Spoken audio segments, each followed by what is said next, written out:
TikTok, TikTok. Now we're running a poll on it. Who do you trust least? TikTok, Meta, that is of course Facebook, or X, that is of course Elon Musk. It's rather a low poll at the minute. 19,000 people have voted, and I've only just mentioned it, but extraordinarily perspicacious, because it turns out in our poll of getting on for 20,000 people, the public trust TikTok the most of these three big platforms, social media giants. That'll be why TikTok is the one that's getting the boot, at least from the United States, though what happens in the United States very frequently crosses the Atlantic with increased rapidity. So who knows who'll be next to ban TikTok? Well, I'm actually sitting in the British Parliament right now, and guess what?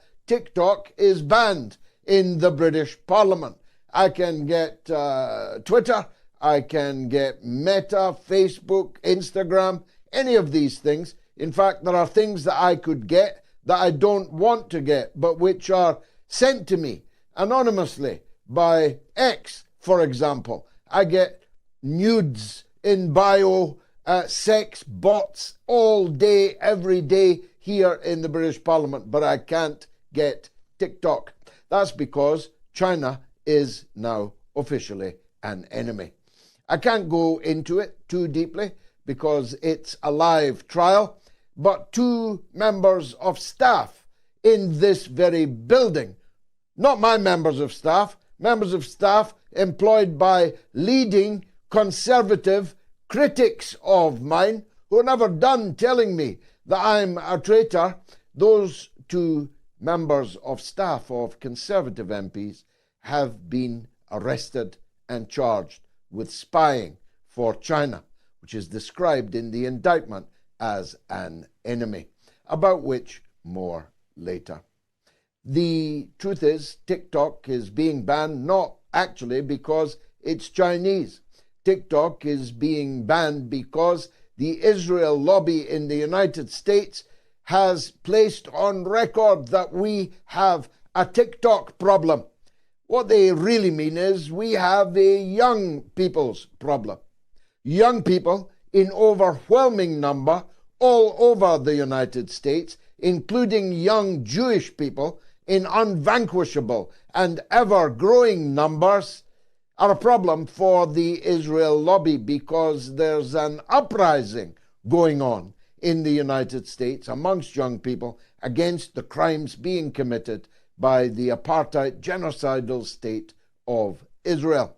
It can be seen on the campuses of America's great universities, and even now some of its less than great, at least less than famous universities. Yale has risen up. NYU has risen up. Columbia, above all, has risen up.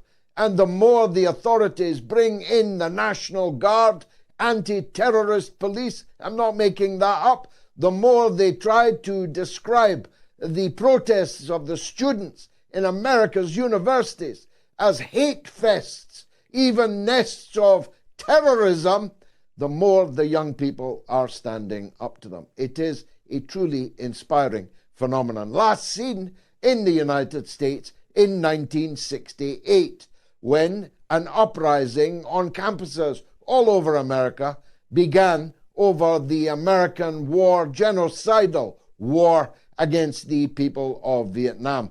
In 1968, there was another senile Democratic president by the name of Lyndon Baines Johnson, who may very well have murdered his predecessor, Jack Kennedy, in Dallas, who became the president who intensified the Vietnam War to unprecedented levels. In 1968, that senile American crook, Lyndon Baines Johnson, ordered the National Guard onto the campus at Kent State University and gunned down. More than 20 people, more than 20 students were shot down, many of them killed by the National Guard on the orders of a Democratic Party president because they were protesting against an unjust genocidal war. Well, they say history doesn't repeat itself, it rhymes. That's what Joe Biden is doing right now. And in the lead up to the Democratic Party's convention, this uprising will follow him all the way to the podium. And no doubt his goons will club them down like they did the young people protesting the Vietnam War in Chicago in 1968. The whole world is watching, the crowd chanted as Mayor Richard Daley's thugs laid into them, fired gas at them, clubbed them down, even shot them. Well, the whole world is watching Joe Genocide Biden as he does exactly the same thing in the uprising on campus. But the uprising on TikTok is, if anything, more significant because these are not students at Ivy League universities, brave but privileged and a small minority of America's population. On TikTok, millions upon millions are rising up to say, "Hey, Joe, where are you going with that ban in your hand? How dare you threaten to close down TikTok? We get a lot of our information from there," and therein lies the problem. There are 10 times as many videos on TikTok because there are 10 times as many people posting them in support of the beleaguered, besieged, and massacred people of Gaza than there are supporting the genocidal apartheid state of Israel. Well, you'd expect that, wouldn't you? How many supporters do you really think that Netanyahu has outside of Israel for these massacres? Well, not many on TikTok, that's for sure.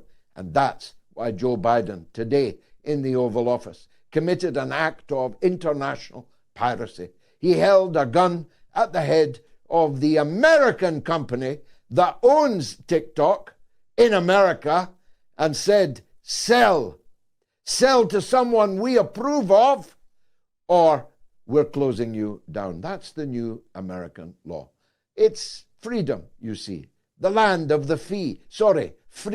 It is democracy, don't you know, in America. And democracy in the United Kingdom isn't much better. Little Rishi Sunak was in Berlin today. Must have been quite a task for people to work out which was the more diminutive of the two rulers on view, little soldier Schultz or little Rishi Sunak, who's taken, by the way, I can confirm, having stood right next to him in the corridor in Westminster last week, taken to wearing elevator heels. I don't know if Schultz did.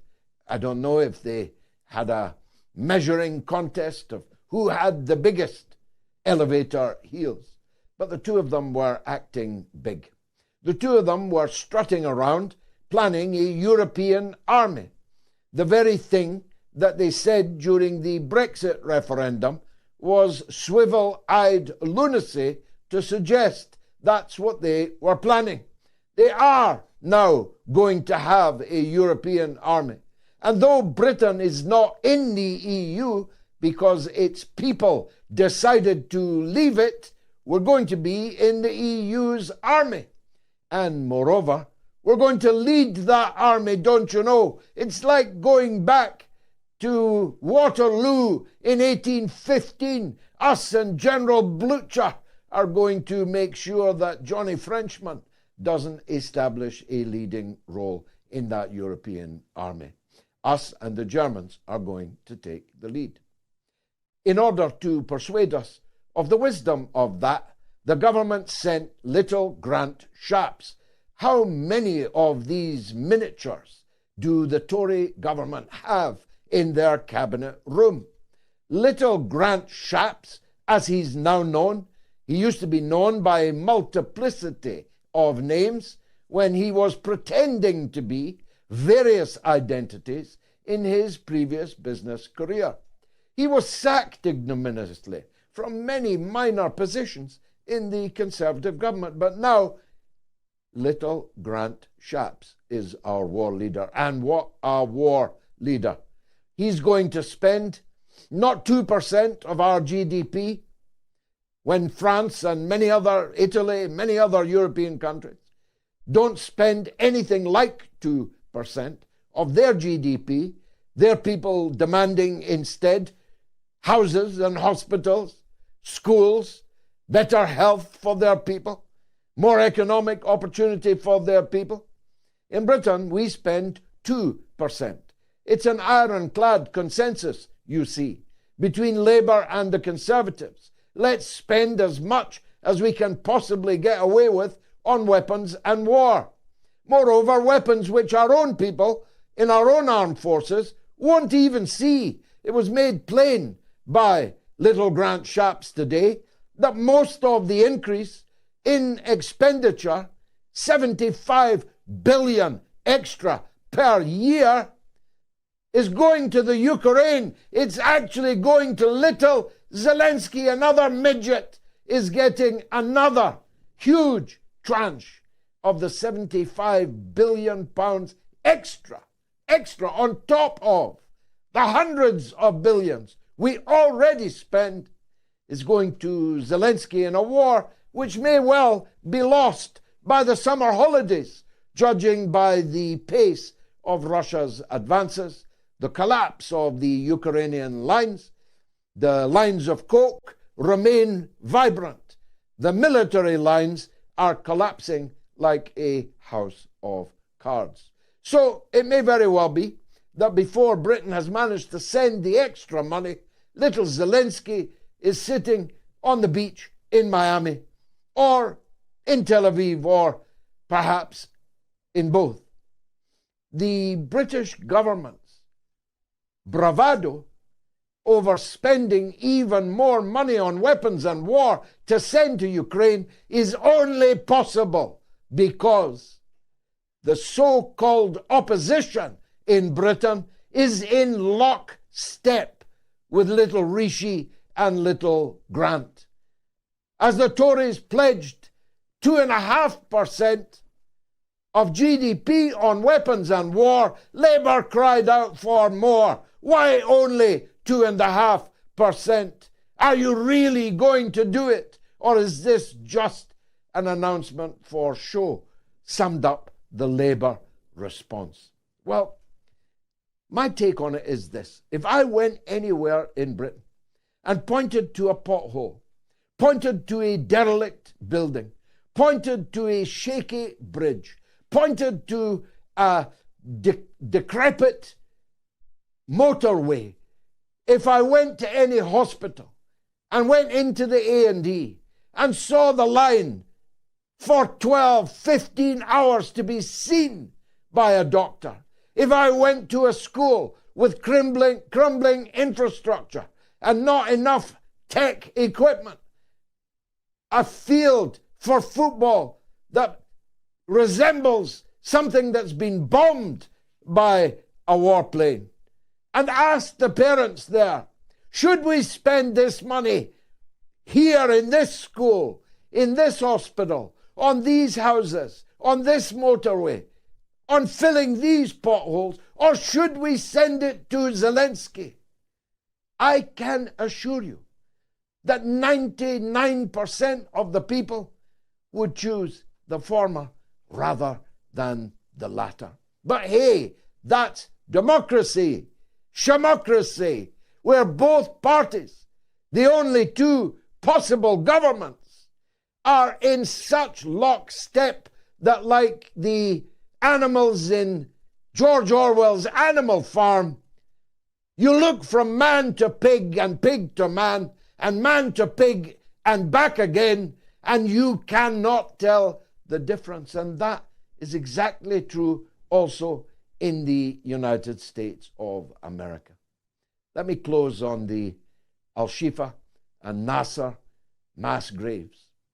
I might as well, because not one single British broadcaster or British newspaper has covered in more than news in brief, and usually not in news in brief at all, the fact that 700 corpses, many with their hands tied behind their back, many still in scrubs, many still in bandages with their stitches visible on their wounded stomachs, have been found in mass graves. Now, for someone of my generation who remembers the sights and sounds of the Red Army's liberation of the Nazi death camps, the beast of Berlin's worst crimes, the sight of mass graves, emaciated children, the sight of lacerated, mutilated children, the sight of gaunt, starving, sick people being found in a mass grave arouses in me a passion which I can scarcely quench sufficiently not to swear into this camera right now.